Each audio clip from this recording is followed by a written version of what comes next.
मध्य रेल्वेवरील कर्जत यार्ड सुधारणेच्या कामासाठी आज विशेष वाहतूक ब्लॉक बदलापूर ते खोपोली दरम्यान लोकल रद्द, दुपारी जवळपास 3 तास वाहतूक ब्लॉक। मनी घोटाळा 300 कोटींवर पोलिसांचा अंदाज, राज्यभरात फसवणुकीचे पाळेमुळे मुंबईसह नाशिक, नागपूर आणि अन्य ठिकाणी मनीएजच्या शाखा।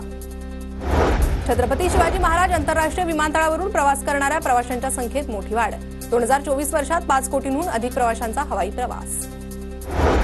बेस्ट उपक्रमातील भाडेतत्वावरील कंत्राटी कर्मचाऱ्यांचा विविध मागण्यांसाठी संप सुरूच, मुंबईतील शेकडो दैनंदिन प्रवाशांना बेस्ट कर्मचाऱ्यांचा संपाचा फटका। मुंबईत गेल्या 2 दिवसांपासून ढगाळ वातावरणामुळे तापमानात वाढ, पुढील 2 दिवस तापमानाचा पारा चढाच राहणार, हवामान खात्याचा अंदाज। फेअर प्ले बेटिंग ॲप प्रकरणी ईडीकडून आतापर्यंत 344 कोटी रुपयांच्या मालमत्ता जप्तीची कारवाई, बुधवारी ईडीनं 8 कोटी 37 लाख रुपयांची मालमत्ता जप्त केली।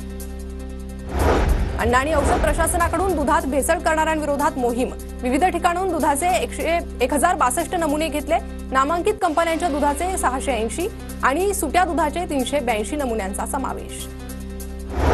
राज्यातील सरकारी तसेच निमसरकारी कार्यालयात 30 जानेवारीला मौन पाळण्यात येणार, देशाच्या स्वातंत्र्यासाठी बलिदान देणाऱ्या हुतात्म्यांना आदरांजली वाहिली जाणार। कल्याण डोंबिवली महापालिकेच्या अभय योजनेला 31 जानेवारीपर्यंत मुदतवाढ, नागरिकांच्या मागणीमुळे प्रलंबित मालमत्ता कर भरण्याची संधी वाढवली।